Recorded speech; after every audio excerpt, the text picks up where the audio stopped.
While my son hurled my furniture through the second-floor window, his wife Amanda stood beside him, clapping and cheering like it was some twisted celebration. 43 years of memories crashed onto the lawn below. But they didn't know my brother Walter, a retired general, was already pulling up to the curb with his old military squad.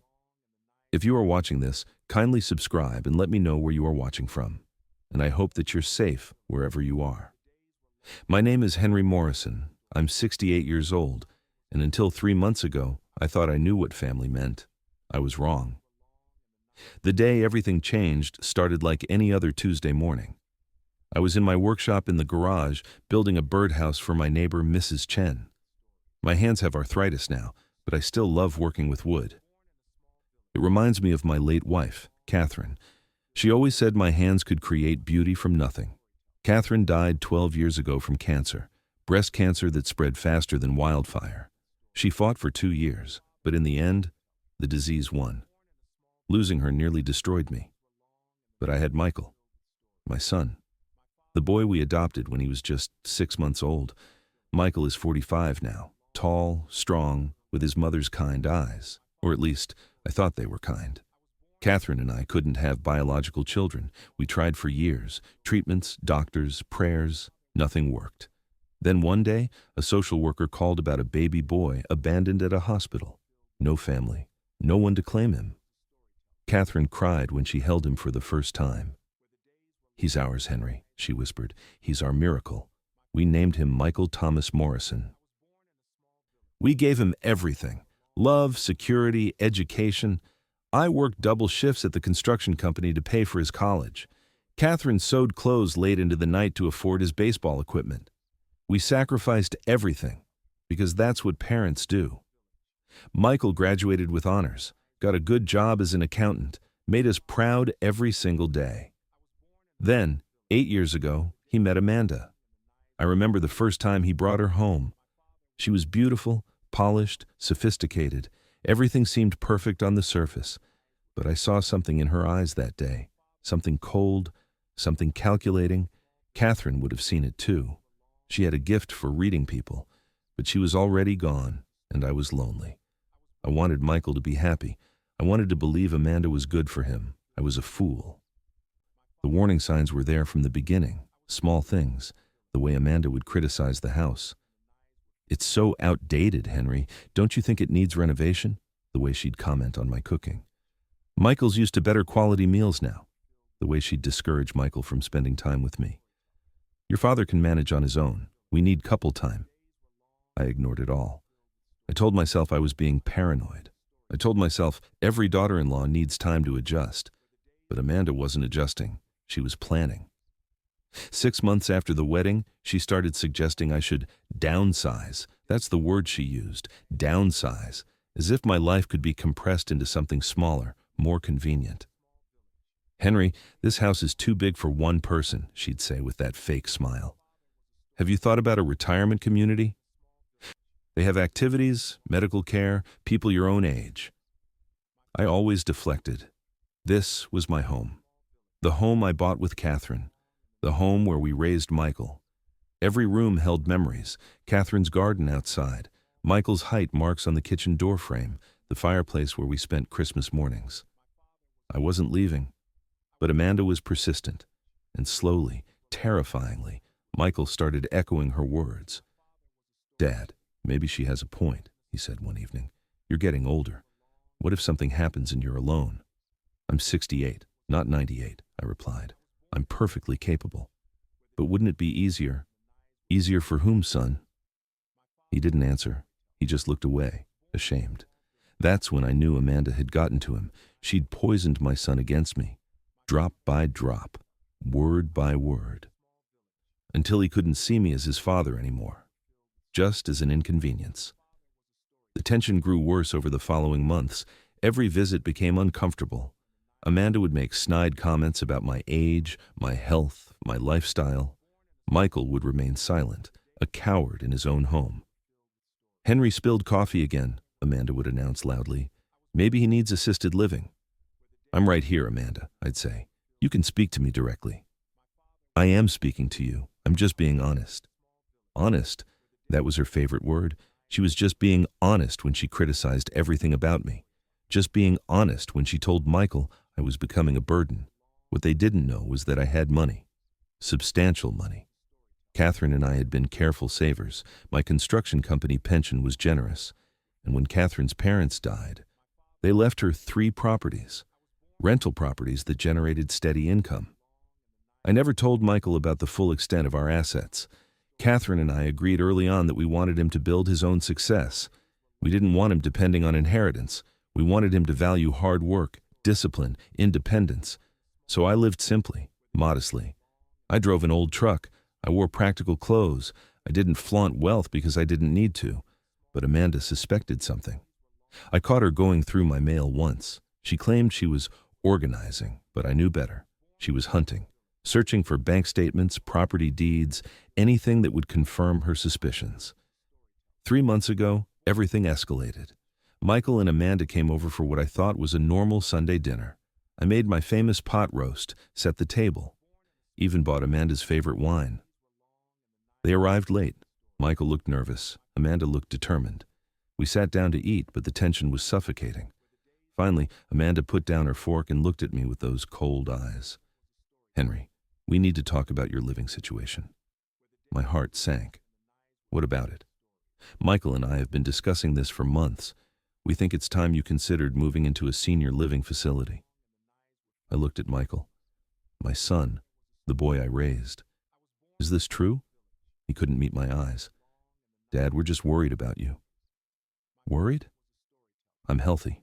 I'm independent. I manage fine." "But you won't always be," Amanda interjected. "And when that time comes, you'll need professional care. Why not transition now while you can still adjust?" "Because this is my home. It's too much house for one person." "It's my home," I repeated firmly. Amanda's expression hardened. "Henry, let's be realistic. You're getting older. You're alone.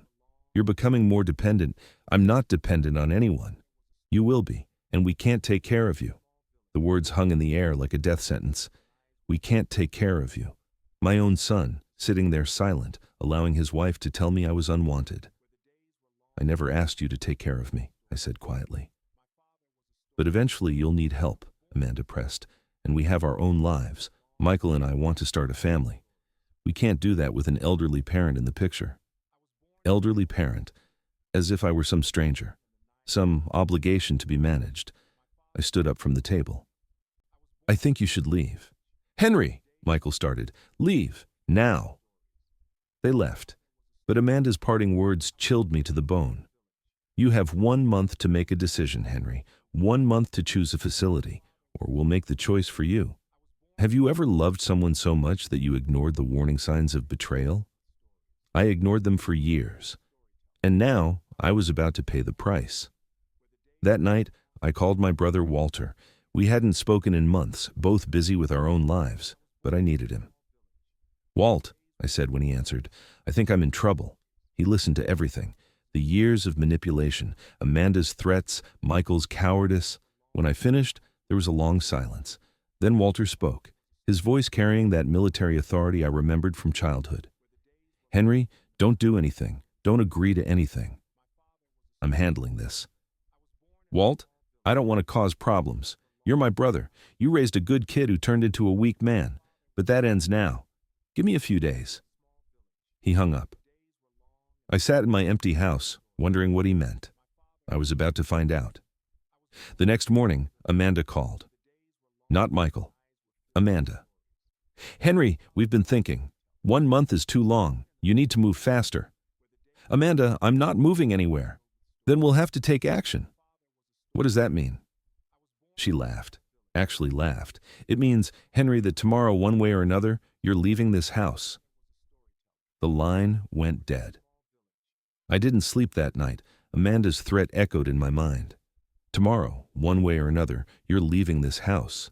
If you believe family loyalty means respect, not manipulation, hit that subscribe button right now.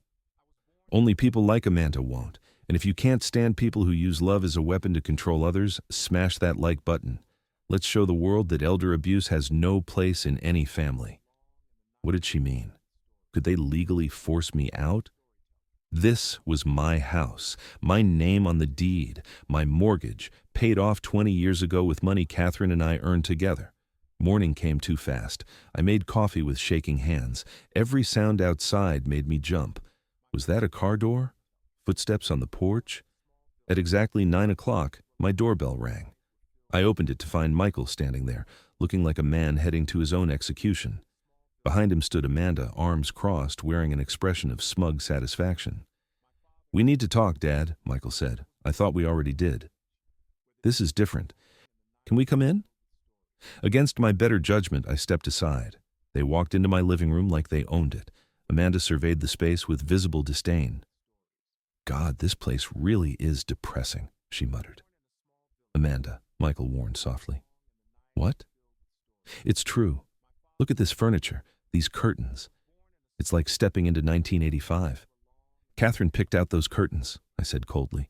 "She made them herself." "Well, Catherine's been dead for over a decade. Maybe it's time to move on." The cruelty of her words stole my breath. Michael flinched but said nothing. He just stood there, weak and useless.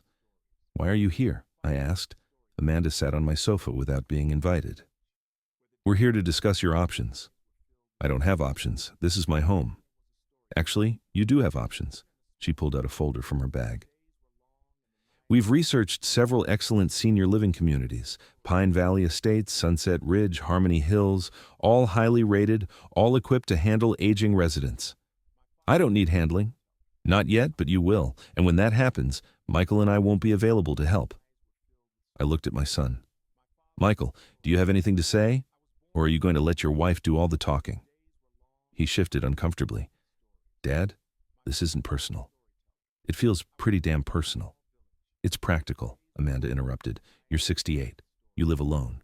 You have no one to help if you fall, if you get sick, if you need emergency assistance. I have neighbors. I have friends. Neighbors and friends aren't family." "Neither, apparently, are you." Amanda's eyes flashed with anger. "We're trying to help you, Henry. We're trying to ensure you're cared for properly. By shipping me off to a facility. By providing you with appropriate care for your age." "Stop talking about my age like it's a disease," Michael finally spoke up. "Dad, these places aren't like nursing homes. They're communities. They have activities, social events, medical staff on site. You'd have friends your own age." "I don't want friends my own age. I want my family." "We are your family," Amanda said. "That's why we're doing this.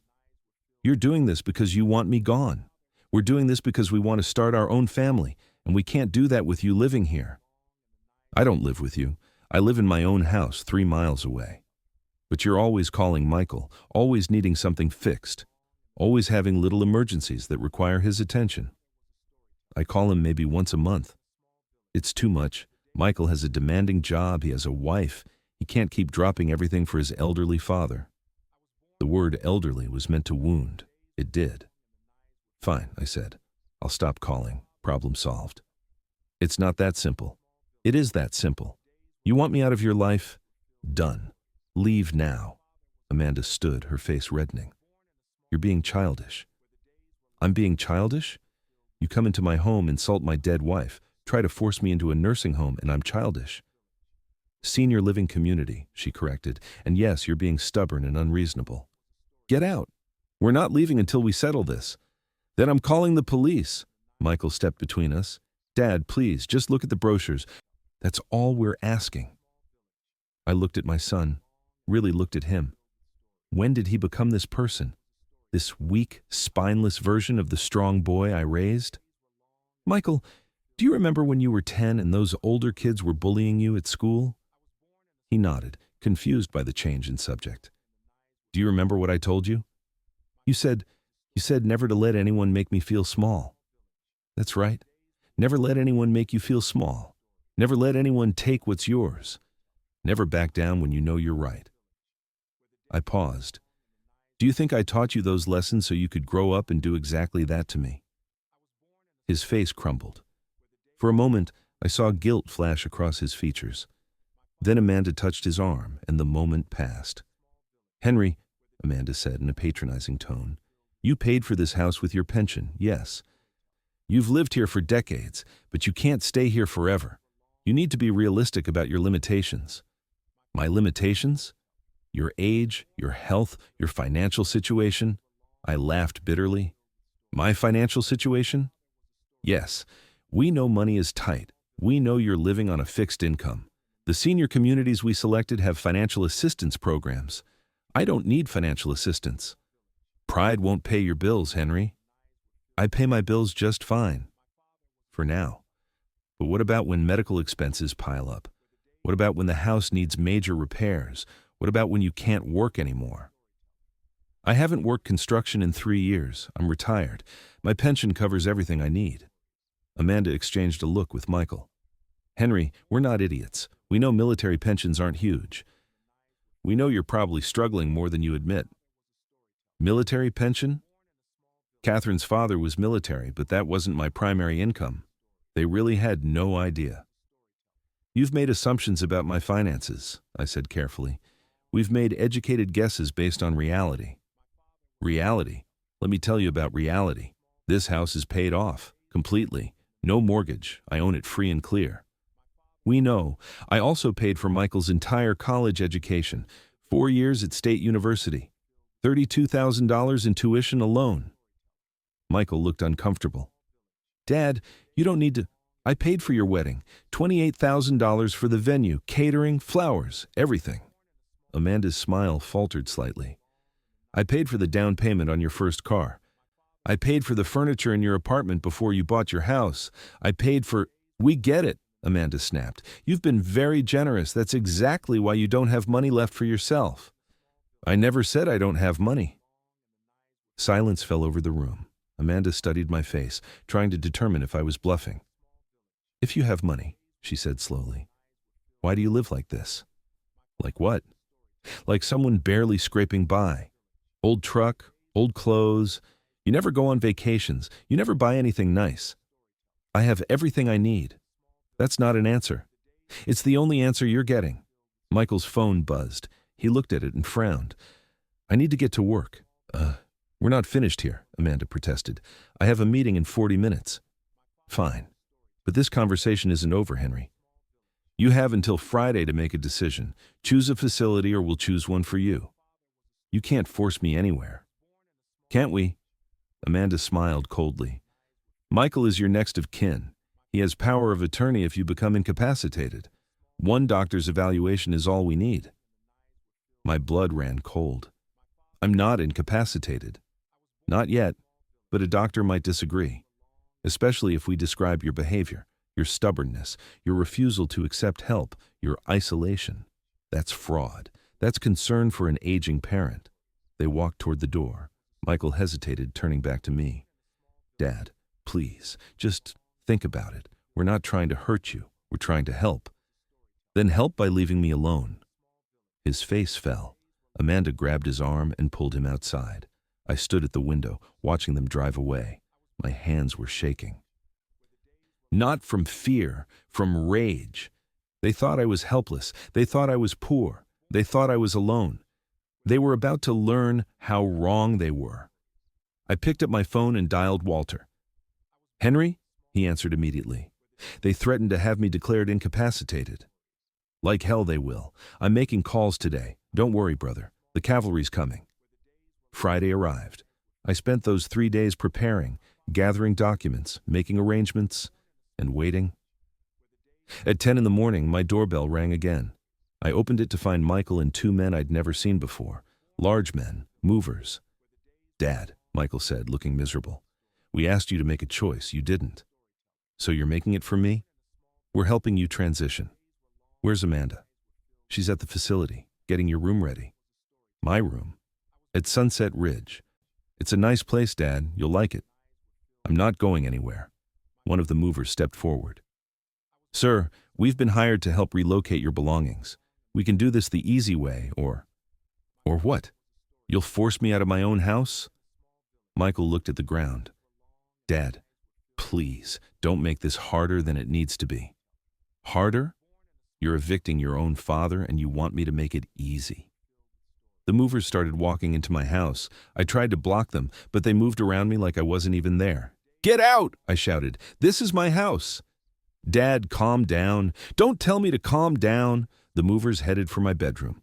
I followed, horror rising as they started grabbing my belongings. My clothes, Catherine's photos, our wedding album. Stop, you can't do this. They ignored me. Within minutes, they were carrying boxes downstairs. I grabbed one mover's arm. That's my wife's jewelry box, put it down. He shook me off easily. I stumbled backward, catching myself on the wall. Michael rushed over. Dad, are you okay?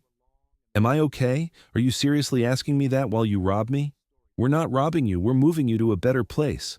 I don't want a better place, I want my home. The movers continued their work, systematic and emotionless. They carried my furniture down the stairs, loaded boxes onto a truck. My entire life packed up like garbage. Then I heard Amanda's voice outside, shouting instructions, laughing. I went to the window and felt my heart shatter. They were throwing my things out, actually throwing them. A lamp crashed to the lawn. A box of books split open on impact. My workshop tools scattered across the grass, and Amanda stood there, clapping, cheering. Finally, we're getting rid of all this junk. Michael appeared in the doorway. Dad, you need to come downstairs. Why? So you can throw me out too? We're not throwing you out. We're transitioning you. Stop using that word. You're betraying me. Say it. Be honest for once in your life. Pain flashed across his face. I'm sorry you see it that way. How else should I see it? As parents who care. As a son who wants what's best for his father. If you wanted what was best for me, you'd leave me in peace. Peace? You're alone, Dad? You're isolated? I'm fine! A crash from outside interrupted us, more of my belongings hitting the ground. Amanda's laughter echoed. Something inside me broke, completely shattered. I have no son, I said quietly. Michael froze. What? You heard me. I have no son. My son died the day he chose his wife over his father. Dad, don't say that. Get out. Get out of my house and never come back. He stared at me, eyes filling with tears. But he didn't argue. He didn't fight. He just turned and walked away, like the coward he'd become. I watched from the window as they continued destroying my life. 43 years of memories scattered on the lawn like trash. Then I saw a black sedan pull up to the curb. My brother Walter stepped out, still wearing his old dress uniform. Behind him came 3 more men, also in uniform, his old military squad. Walter looked at the scene, at my belongings on the lawn, at Amanda cheering, at Michael supervising the destruction. His face transformed into something terrible. Something fierce. The cavalry had arrived, and my son had no idea what was about to hit him. Walter didn't speak. He didn't need to. He walked up my driveway with the kind of authority that makes grown men step aside. His 3 companions fanned out behind him, Colonel James Burke, Major Richard Santos, Captain Dennis Hall, all retired, all still carrying themselves like warriors. Amanda saw them first. Her laughter died in her throat. Who are you? She demanded, trying to sound confident. But I heard the tremor. Walter stopped directly in front of her. I'm Walter Morrison, Henry's brother. I didn't know Henry had a brother. Now you do, and you're going to wish you didn't. Michael hurried over from where he'd been supervising the movers. General Morrison? He recognized Walter from old family photos. Sir, this isn't what it looks like. Really? Because it looks like you're evicting your father from his own home. We're helping him transition to assisted living. By throwing his belongings out a window? Amanda stepped forward. This doesn't concern you, General. This is a family matter. Walter's eyes could have frozen fire. Henry is my family. That makes this very much my concern. The movers had stopped working. They stood awkwardly, sensing the shift in power dynamics. Colonel Burke walked over to examine my scattered belongings. He picked up a photograph from the grass. Catherine and me on our wedding day. The glass was cracked. Helping him transition, Burke repeated Michael's words. Is that what you call destroying a man's memories? That was an accident, Amanda lied. I saw you cheering, Walter said flatly. I saw you clapping while they threw his things out. I was just relieved this difficult process was almost over. Difficult for whom? Amanda's mask slipped. For all of us. Do you have any idea what it's like dealing with a stubborn old man who won't accept reality? Watch your tone, Major Santos warned. You're talking about a veteran's brother. I don't care if he's the president's brother. This is between me, my husband, and his father. Walter pulled out his phone, started recording. Continue. Please, I'd love to hear more about how difficult this has been for you. Amanda's face went white. You can't record me without permission. Actually, this is a one-party consent state. I can record whatever I want. Michael tried to intervene. General Morrison, I understand you're upset, but we have documentation. We have doctor's recommendations. We have... Doctor's recommendations? Walter's eyebrows rose. Show me. We're getting them. So you don't have them. We will. So you're evicting your father based on medical advice you haven't actually received yet? Michael's face reddened. It's a precaution.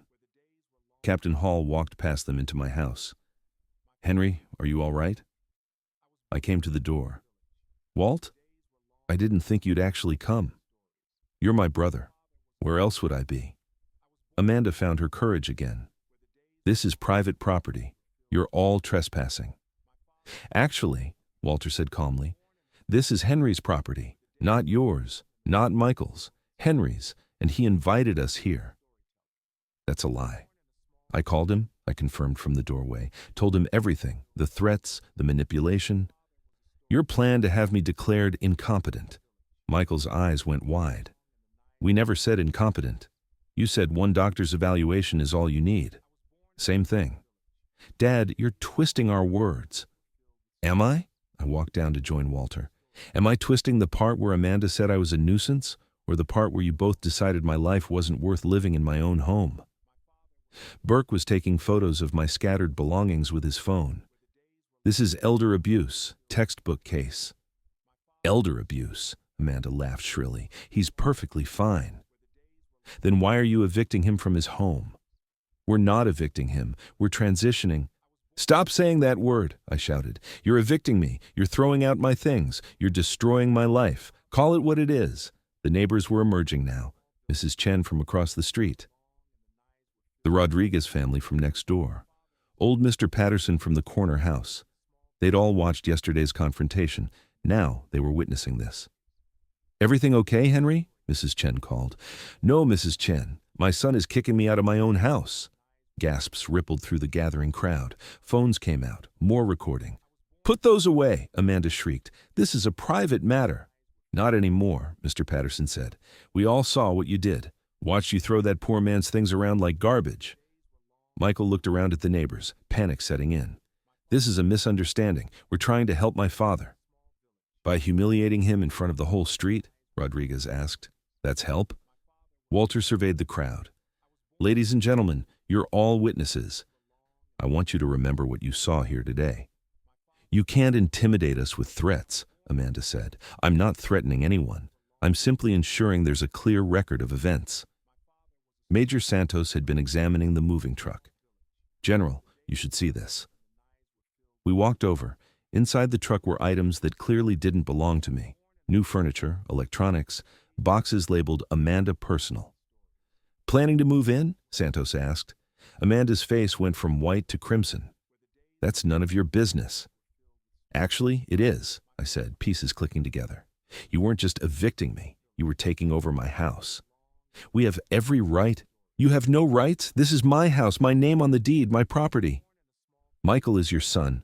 Adopted son, she spat, then froze, realizing what she'd said. The crowd murmured. Even Michael looked shocked. What does that mean? I asked quietly. Nothing. I just meant, you meant that because Michael was adopted?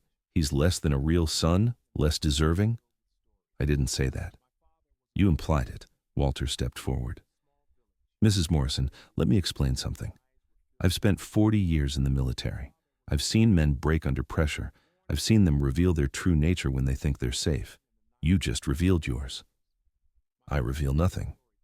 You revealed that you see Michael's adoption as a weakness, that you see Henry's generosity as something to exploit, that you view this family as resources to plunder. How dare you? How dare I? How dare you? You come into this man's life, poison his son against him, plot to steal his home, and you ask how I dare. Amanda turned to Michael. Are you going to let him talk to me this way? Michael stood frozen. trapped between his wife and the truth. "Michael," Walter said, his voice gentler now, "do you know what your father did for you? I know he raised me. Do you know what he sacrificed? The nights he worked double shifts so you could have new shoes. The vacations he never took so you could go to college. The retirement he delayed so you could have a wedding. My father provided for me, yes, but nothing. Your father gave you everything, everything. And this is how you repay him." Michael's eyes filled with tears. "I thought, Amanda said he'd be happier with people his own age," she said. "Amanda said, Amanda thought, Amanda planned."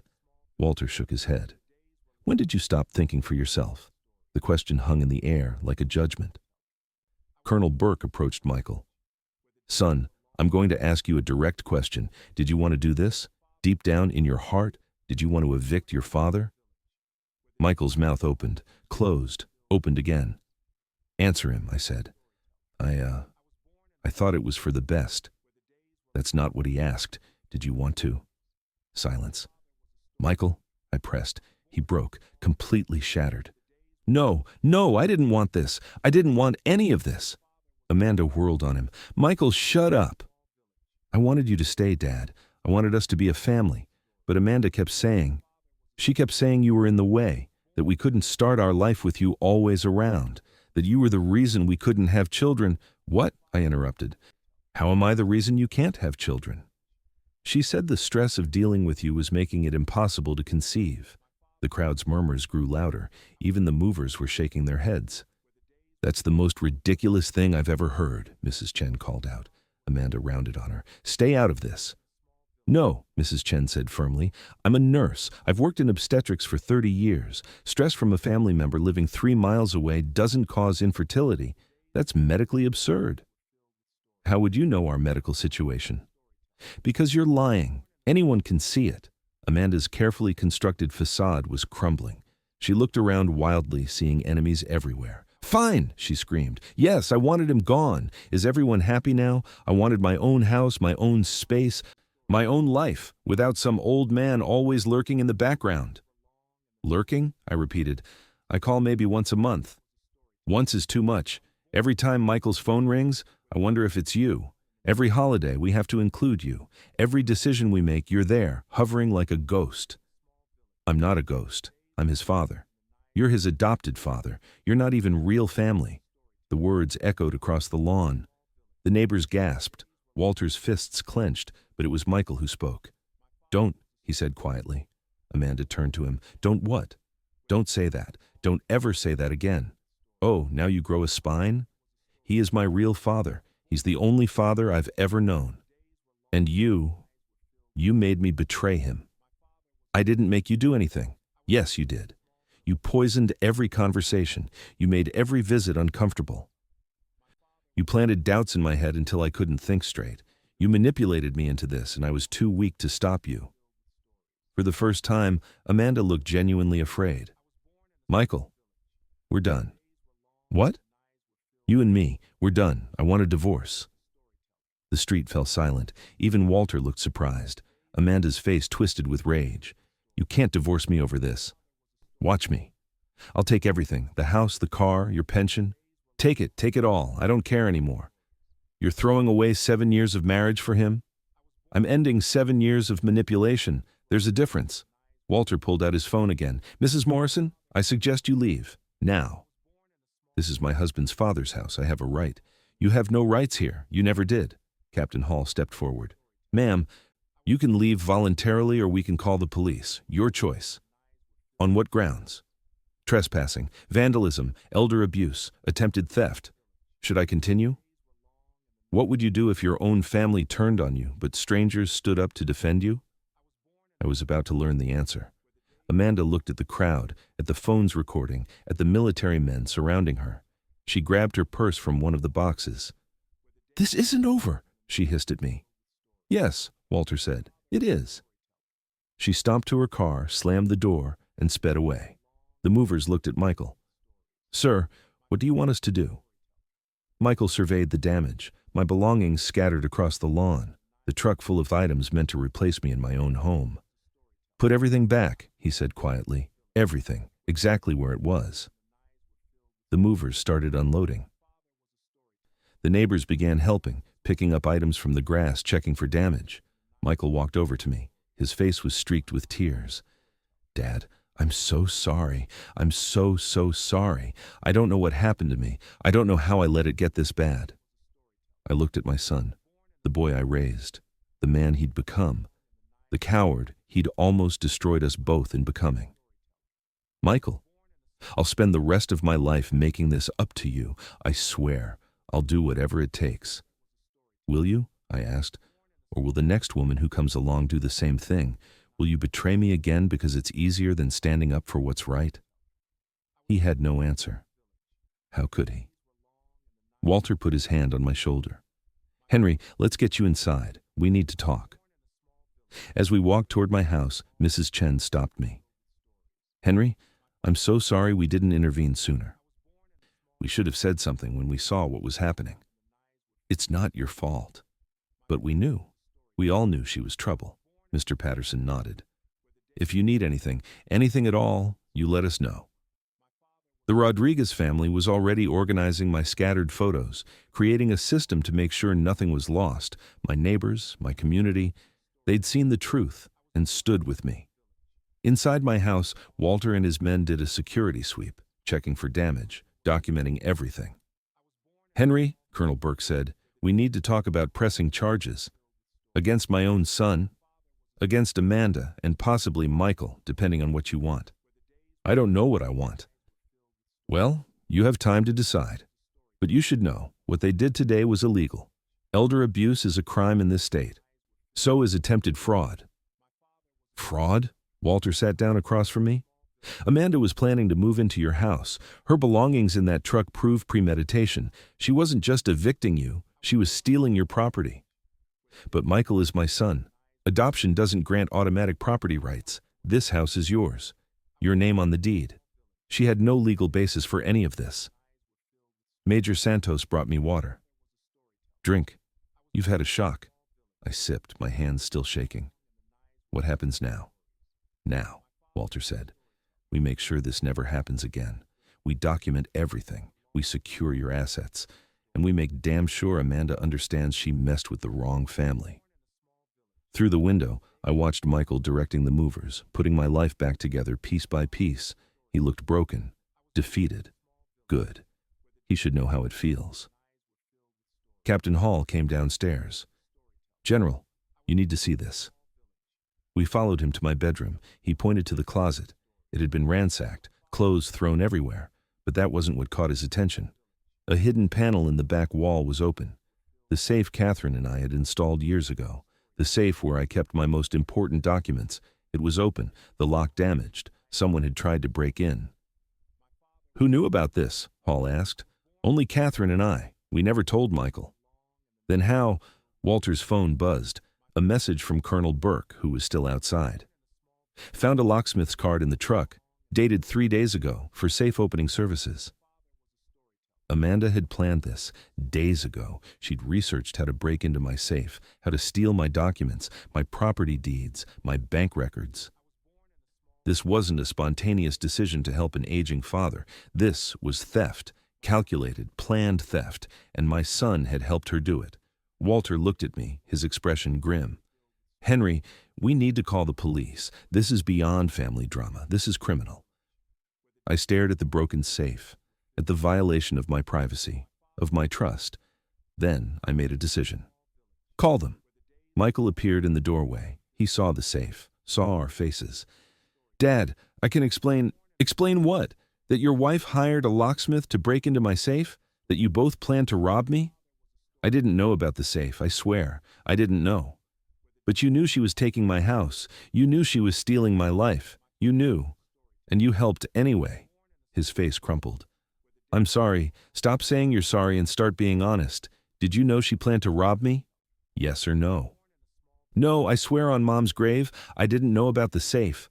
I wanted to believe him. God, I wanted to believe him. But trust, once broken, doesn't heal with words. "Get out," I said. "Dad, get out of my house now. Please, let me fix this. You've fixed enough. Go." Walter escorted Michael out. I heard them talking on the porch, Walter's firm voice explaining legal consequences, Michael's broken replies. I sat on my bed surrounded by military men who were more family in that moment than my own son.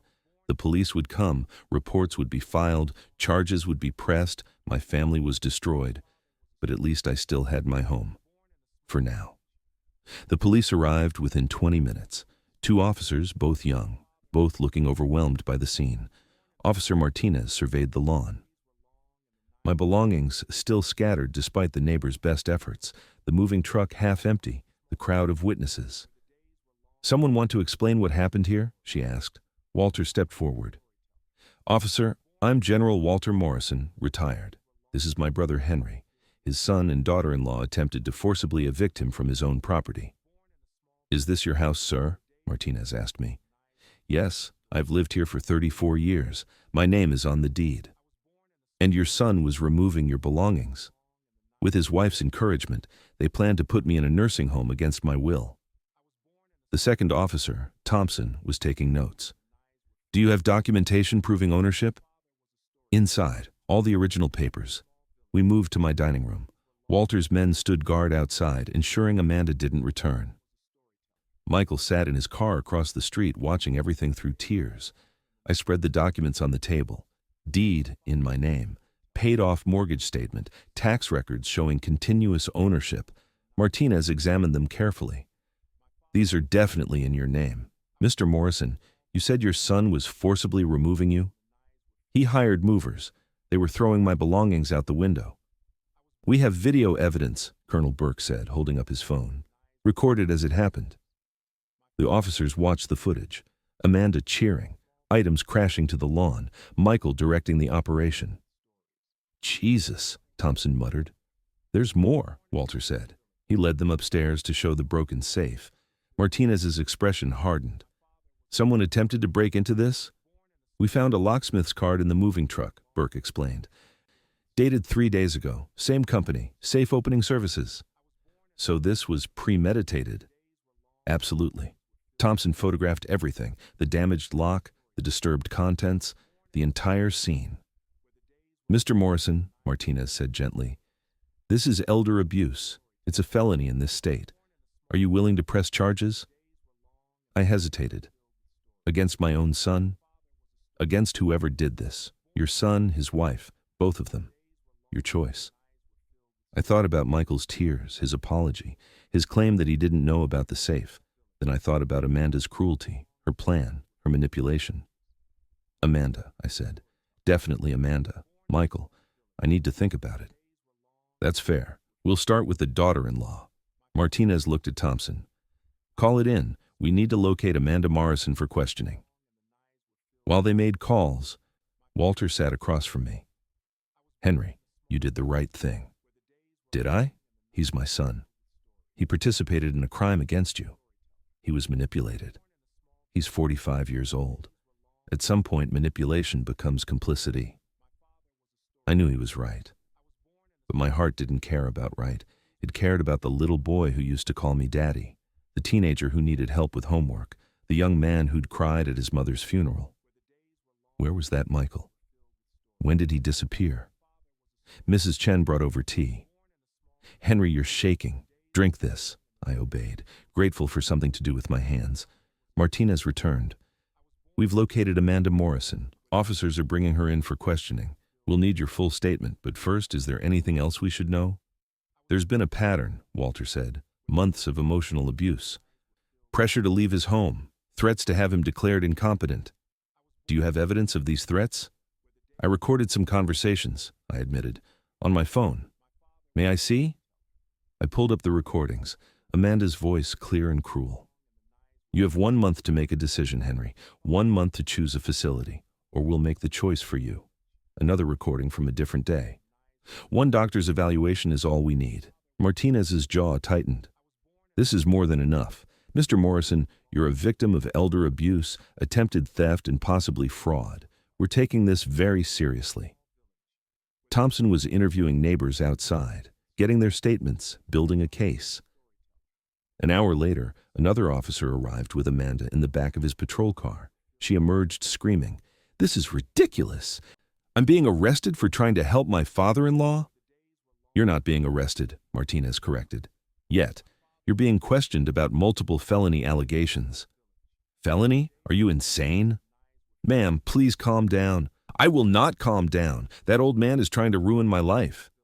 Actually, Walter said, stepping into view, you tried to ruin his first. We're just returning the favor. Amanda's face went purple with rage. This is harassment. No, this is justice. They took her inside to the patrol car to continue questioning. I couldn't hear the specific questions, but I heard her responses, loud, defensive, increasingly panicked. Michael emerged from his car, walked over slowly. Dad, they're going to arrest her. Probably. She's my wife. Soon to be ex-wife, according to you. He flinched. I was angry when I said that. Were you wrong?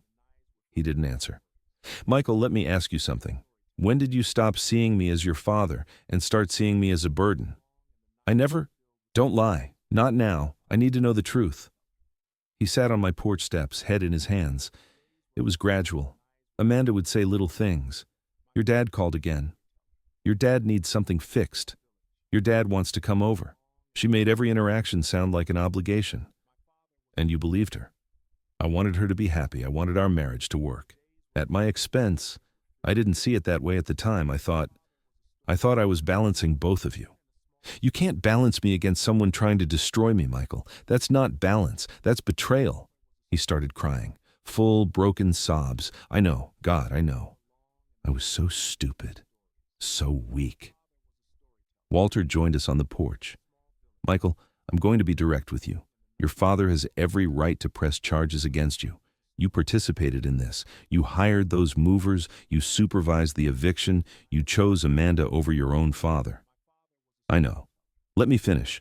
You have one chance, to make this right, and it starts with complete honesty. Did you know about the safe? No. Did you know Amanda planned to move into this house? Michael hesitated. Yes? The admission hung in the air. She said once you were settled in Sunset Ridge, we could use this house as a rental property, generate income, build our future. Using my property, I said. I didn't think of it that way. How did you think of it? As an empty house going to waste. It's not empty. I live here. But you wouldn't have been living here anymore. The casual way he said it broke something in me. He'd already written me out of my own home, already erased me from his plans. Michael, Walter said, your father needs to decide whether to press charges against you. What you say in the next few minutes will determine his decision. Michael looked at me, really looked at me. Dad, I was wrong, completely, totally wrong. I let Amanda convince me that moving you was the right thing. I let her poison my mind against you. I chose her comfort over your well-being. I betrayed you in the worst way a son can betray his father. You did. I don't know if I can ever make this right. I don't know if you can ever forgive me. But I need you to know, I'm done with Amanda. I'm done with the lies. I'm done with being the man I became. Pretty words, Michael. But words are cheap. Then let me prove it with actions. I'll testify against Amanda. I'll give the police everything she planned. I'll sign whatever legal documents protect you from ever going through this again. And what do you get out of it? Nothing. I get nothing. I deserve nothing. But maybe years from now, you might believe I'm truly sorry. Officer Martinez emerged from the patrol car. Mr. Morrison, we need your decision. Do you want to press charges against your son?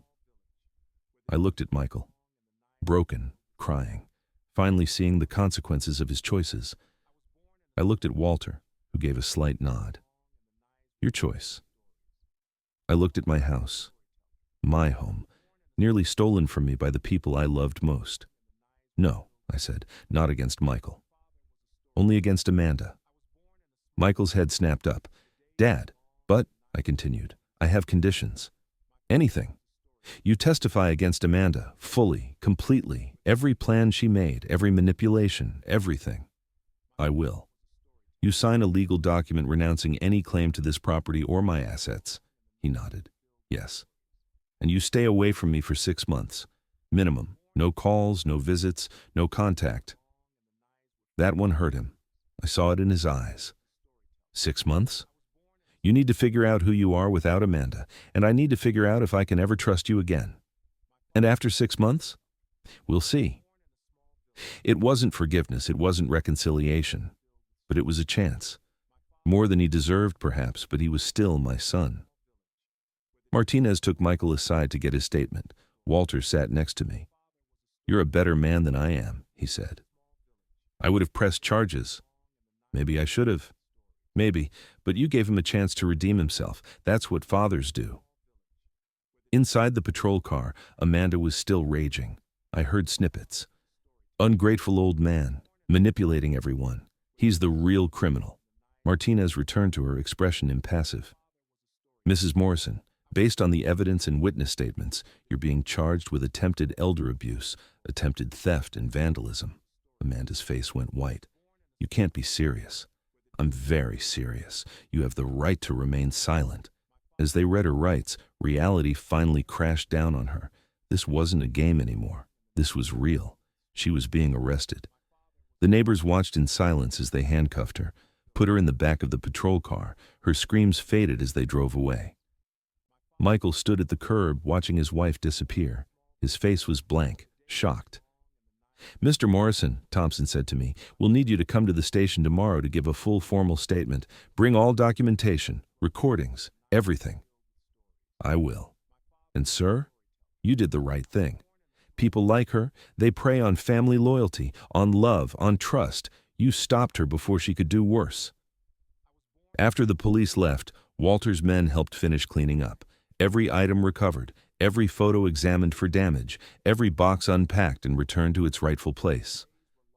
By evening, my house looked normal again, as if the nightmare had never happened. But it had happened, and nothing would ever be truly normal again. Walter made dinner, simple pasta and salad. His men joined us, sharing stories from their military days, trying to lighten the mood. For a few hours, I could almost forget. Then I saw Michael's car still parked across the street. He hadn't left, just sat there, watching the house. "Want me to make him leave?" Colonel Burke asked. "No, let him sit. Let him think about what he almost did."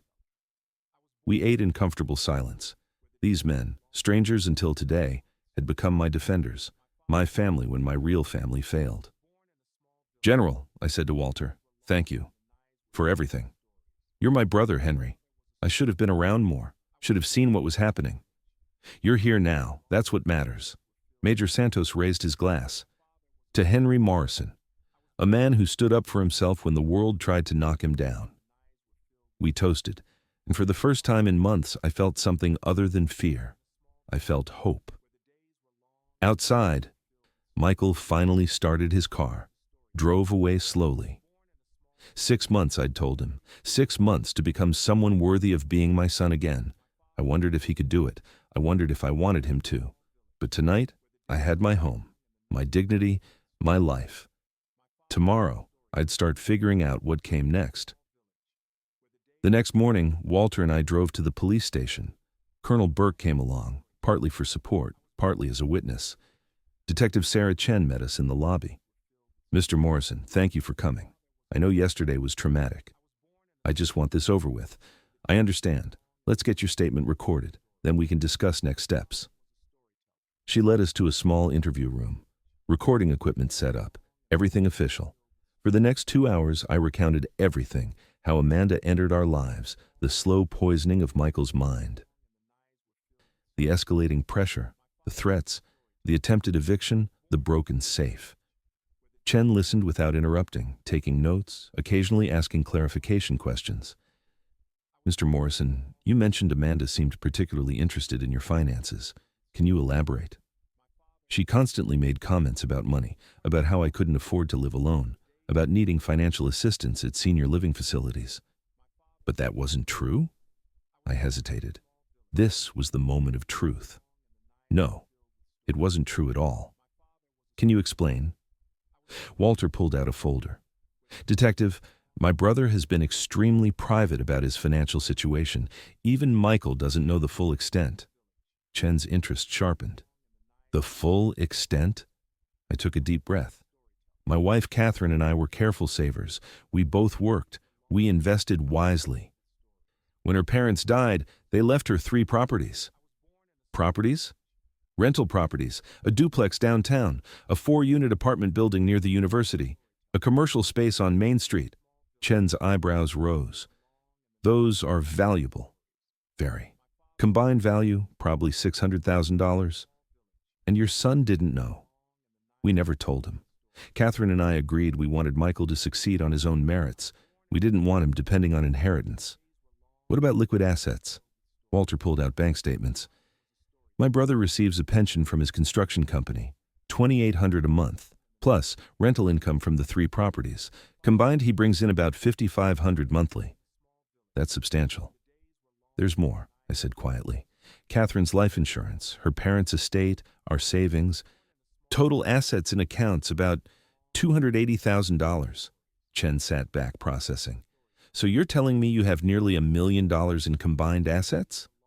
Give or take. And Amanda thought you were poor. I let her think it. I live simply, drive an old truck, don't spend on luxuries. I wanted to maintain the same lifestyle Catherine and I had built together. But Amanda suspected something. She kept pushing, asking questions, going through my mail. The day she mentioned power of attorney and incompetence evaluations, I knew she'd moved from suspicion to action. Chen reviewed her notes. This changes the severity of the charges. This wasn't just elder abuse. This was attempted theft of substantial assets. Can you prove she knew about the properties? Burke asked. We're working on it. We seized her phone and computer. Digital forensics is examining her search history, emails, text messages. And? Chen smiled grimly. Preliminary results show extensive research into property records, inheritance laws, and power of attorney regulations. She knew exactly what she was doing. My stomach churned. The betrayal went deeper than I'd imagined. There's something else, Chen continued. We found communication between Amanda and a lawyer, not a reputable one. Someone who specializes in, let's call them creative estate planning. Meaning? Meaning she was exploring legal ways to gain control of your assets. The nursing home wasn't just about getting you out of the house, it was about isolating you, making you dependent. Getting you declared incompetent so Michael could take power of attorney. Then she'd control Michael, Walter said. Exactly. The room fell silent as the full scope of Amanda's plan became clear. This wasn't a spontaneous decision by a frustrated daughter-in-law. This was a calculated, long-term scheme to steal everything I owned. What about Michael? I asked. Did he know? Chen pulled up another file. Based on his statement yesterday and our investigation, we believe Michael was manipulated but not directly complicit in the financial aspects. Amanda kept those plans to herself. So he really didn't know. About the safe, the properties, the full financial picture? No evidence suggests he did. He believed what Amanda told him, that you were struggling financially and needed help. Relief washed through me. Michael had betrayed me. Yes, but not for money. For love of a woman who manipulated him. It didn't excuse his actions, but it explained them. Detective, Walter said, what happens next? Amanda's arraignment is this afternoon. Bail will likely be set high given the severity of charges. We'll continue building the case. With Mr. Morrison's testimony, Michael's cooperation, and the digital evidence, we have a strong prosecution. How strong? She's looking at 5 to 10 years if convicted on all counts. 10 years. Amanda's entire life would change because she'd tried to steal mine. I should have felt satisfied. Instead, I felt tired. Mr. Morrison, Chen said gently, I know this is overwhelming, but you stopped something terrible. You protected yourself. Many victims of elder abuse don't fight back. They accept it because they're afraid or ashamed. You refused to be a victim. I had help, but you made the choice. You called your brother. You stood your ground. You refused to be pushed out of your own life. Burke nodded. The detective's right, Henry. You showed courage. After giving my statement, we returned home. The house felt different now, safer somehow, as if confronting the threat had somehow purified the space. Mrs. Chen was in my garden, watering plants I'd neglected during the chaos. Henry, how did it go? The police have a strong case. Amanda's in serious trouble. Good. She deserves it. Mrs. Chen handed me the watering can. Your roses needed attention. I hope you don't mind. Not at all, thank you. Henry, I wanted to apologize. We all saw what was happening. We should have said something sooner. You're saying something now. That's what matters. Over the next week, the neighborhood rallied around me. Rodriguez brought over tamales. Patterson fixed my garage door. The whole street seemed determined to prove the community mattered more than blood. Michael called once. Walter answered. He's not ready to talk, Walt told him. Respect the boundary you agreed to. I just wanted him to know I'm cooperating fully with the police. I gave them everything. I'll tell him. And Walt? Tell him I'm seeing a therapist. I'm working on understanding how I let this happen. Walter relayed the message. I felt something stir. Not forgiveness, not yet, but maybe the beginning of understanding. Amanda's arraignment made local news. Local woman charged in elder abuse scheme. The story detailed the attempted eviction, the broken safe, the financial conspiracy. My phone rang constantly. Reporters wanting interviews. I declined them all. But one call intrigued me. A lawyer named Patricia Vance. Mr. Morrison, I represent an organization called Elder Justice Coalition. We help victims of family financial abuse. Your case has drawn attention to a growing problem. I'm not sure I want attention. I understand. But your courage in fighting back has inspired others. We've received 3 calls this week from elderly people in similar situations. They saw your story and realized they didn't have to accept abuse. That changed my perspective. What do you need from me? Eventually, maybe an interview, a chance to talk about warning signs, about standing up for yourself, but only when you're ready. I'll think about it. That's all I ask. A month after the eviction attempt, Detective Chen called with an update. Amanda accepted a plea deal, 5 years in prison, 3 years probation, mandatory restitution for damages, and a permanent restraining order preventing contact with you. She accepted it. Her lawyer convinced her. The evidence against her was overwhelming. If she'd gone to trial and lost, she could have gotten 10 years minimum. What about Michael? No charges filed against him, as you requested. But he's required to attend counseling and financial planning courses as part of the settlement agreement. Thank you, Detective. Mr. Morrison, I've been doing this job for 15 years. I've seen terrible things people do to their own family members, but I've also seen people like you who refuse to be victims. You make this job worthwhile. After hanging up, I sat in Catherine's garden. The roses were blooming. Mrs. Chen had taught me her techniques. Walter found me there. How are you feeling? Honestly, I don't know. Relief mostly, but also sadness. For Michael. For the family I thought we were. For the son I thought I raised. He can still become that person again, Henry. People can change. Can they? I've seen it. Men who made terrible mistakes under pressure, who found their way back to honor. It's possible. Is it enough that it's possible? Walter sat beside me. That's for you to decide. But you have time. 6 months, you said. That's 4 months away. 4 months until I'd have to decide whether to let Michael back into my life. 4 months to heal, to rebuild, to figure out who I was beyond being a father. For now, that was enough. 3 months after the eviction, I received a letter. Prison stationery, Amanda's handwriting. I almost threw it away, but curiosity won. Henry, I know you have every right to hate me. I know I deserve the prison sentence, the humiliation, everything that's happened. But I need you to understand something. I didn't start out wanting to hurt you. I started out wanting to build a life with Michael. But every time we had financial problems, every time we struggled, I'd think about you sitting in that big house alone. All that space wasted. All those resources unused. I convinced myself you didn't need it, that we deserved it more, that we were young and building a future while you were old and living in the past. I was wrong. I was cruel. I was criminal. I don't expect forgiveness. I don't deserve it. But I wanted you to know that I destroyed my own life, my marriage, my freedom because I couldn't see past my own greed. I hope you're happy, Henry.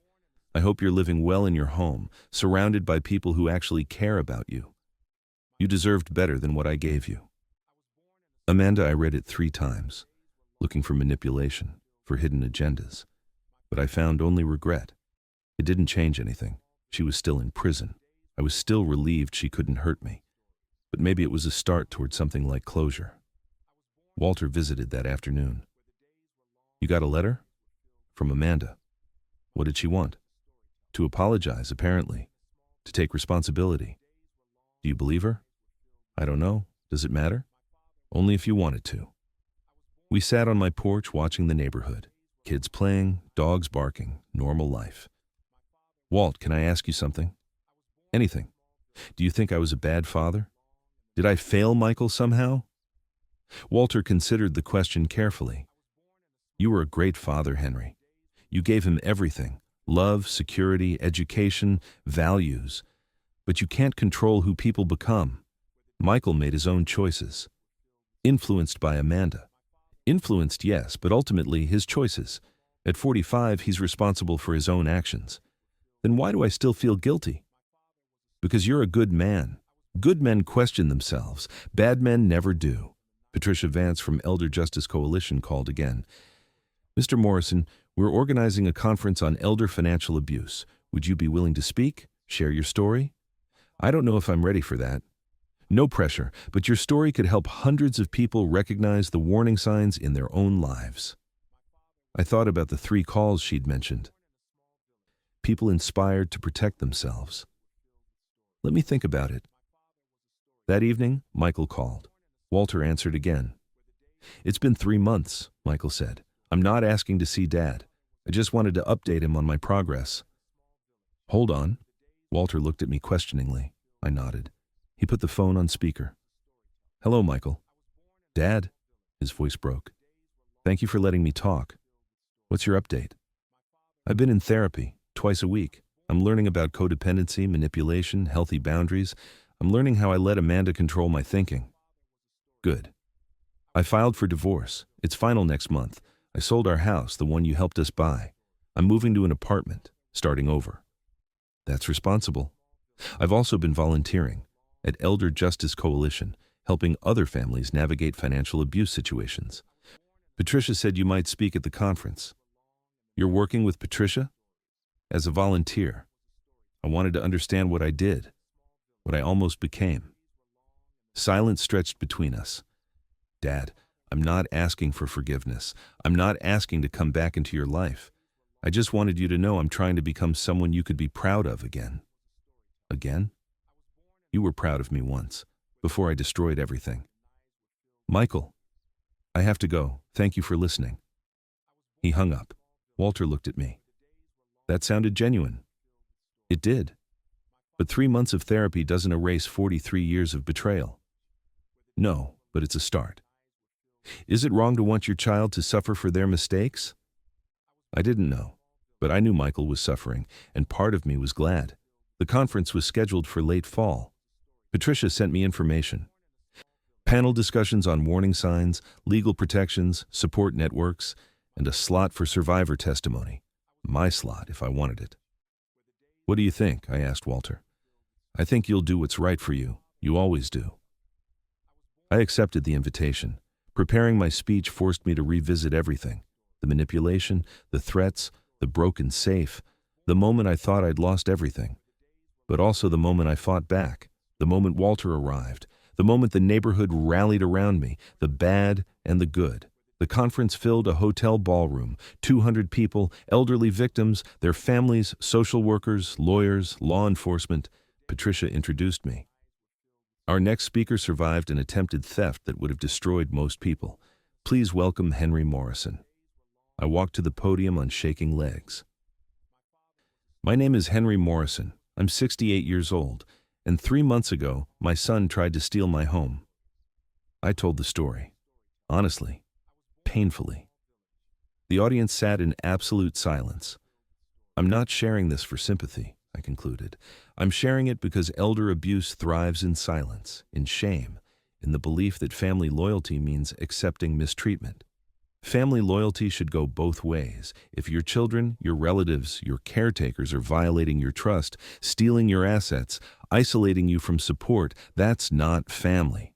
That's abuse. You have the right to say no. You have the right to protect yourself. You have the right to press charges against people who harm you, even if they share your blood.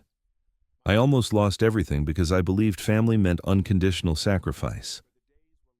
I learned it means unconditional respect, and when respect disappears, family becomes just another word for victim. Don't be a victim. Fight back, get help, call the police, call organizations like Elder Justice Coalition, call someone. But don't stay silent. The applause started slowly, then built into a standing ovation. Afterward, people approached me, sharing their own stories, thanking me for speaking. An elderly woman grabbed my hand. My daughter's been pressuring me to sell my house. I thought I was being stubborn. Now I know I'm being smart. A middle-aged man shook my head. I was about to do to my father what your son did to you. Your speech stopped me. Thank you. That night, Patricia called. Henry, we've had 87 people reach out for help after hearing your story. 87? That's incredible. You're saving lives. One speech, and you're saving lives. I thought about Amanda in prison, Michael in therapy, me in my home, finally at peace. We'd all paid prices for the choices made, but maybe some good could come from the pain. The 4th month arrived. 2 months until Michael's exile ended. He sent a letter, not asking for anything, just updating me. Dad, I finished my volunteer work with Elder Justice Coalition. Patricia said I helped 12 families protect their assets. It doesn't undo what I did to you, but it feels like a start. I've been attending a support group for people who've been manipulated by partners. Hearing their stories helped me understand mine. I wasn't stupid. I wasn't weak. I was systematically isolated from reality. That doesn't excuse my choices, but it explains them. I'm moving to Oregon next month. Fresh start, new job, distance from everything that happened. I won't contact you when the 6 months end. I'll wait for you to contact me, if you ever want to. I love you, Dad. I'm sorry I forgot how to show it. Michael, Oregon, across the country. He was truly starting over. I showed Walter the letter. What do you think? He asked. I think he's doing the work. Is it enough? I don't know yet. 2 weeks later, Mrs. Chen knocked on my door. Henry, there's someone here to see you. I opened the door to find Patricia Vance, and behind her a young woman, maybe 25, nervous. Mr. Morrison, Patricia said, this is Sarah Jenkins. She has something to tell you. Sarah twisted her hands. Mr. Morrison, I heard your speech at the conference. It changed my life. How so? I was planning to do to my grandmother what Amanda did to you. Take her house, put her in a facility, convince myself it was for her own good. My stomach dropped. Your speech made me realize what I was really doing. I was stealing from someone who loved me, someone who raised me when my parents couldn't. What did you do? I apologized. I broke up with my boyfriend who'd convinced me this was a good idea. I moved back in with Grandma to help her instead of replacing her. Tears streamed down her face. You saved my relationship with the most important person in my life. You saved me from becoming a monster.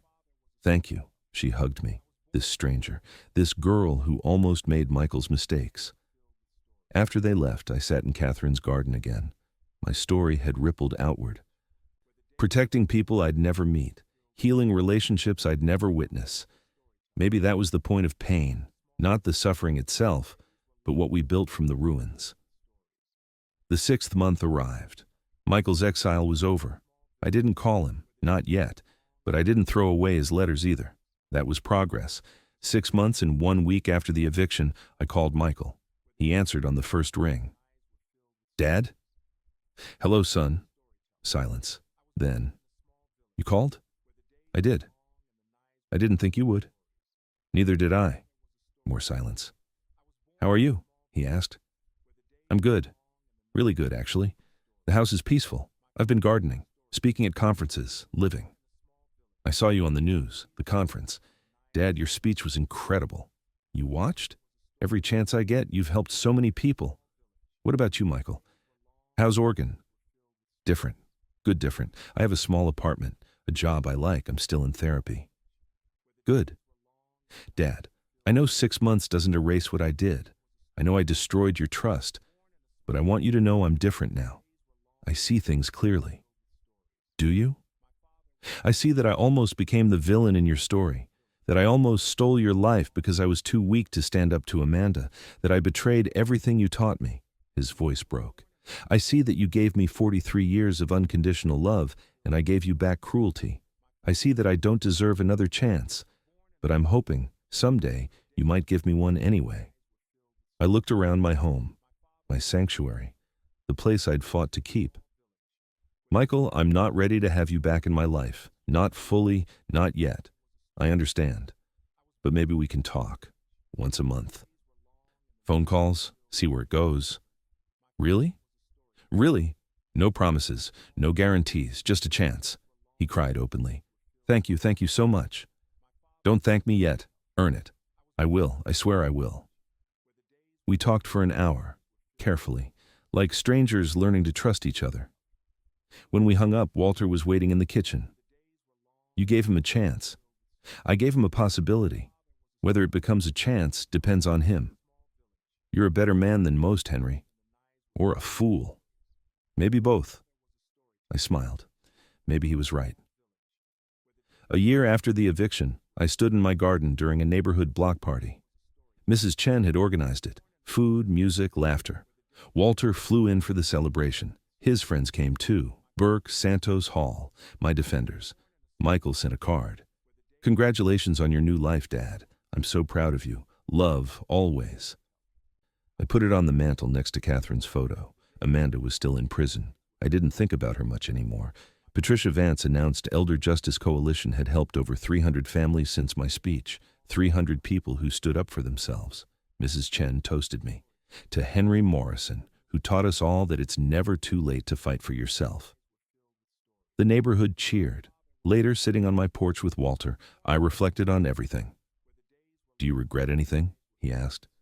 Trusting Amanda too much, not seeing the signs sooner, almost losing everything. But I survived. More than survived. I'm thriving. I have purpose, community, peace. And Michael? We talk monthly. He's doing well. Maybe someday we'll rebuild something. Maybe not. Either way, I'm okay. That's growth. That's survival. The sun set over my garden, my home, my life. I'd fought for it, defended it, kept it, and in doing so, I'd found myself again. Not just Henry the father, not just Henry the victim, just Henry, complete, strong, free. Walt, I said, thank you for showing up that day. Always, brother, always. We sat in comfortable silence as the party continued around us. My story didn't end with betrayal. It ended with resurrection. And that made all the difference. If you believe families should protect each other, not betray for greed, hit subscribe. Only manipulators like Amanda and cowards like Michael won't.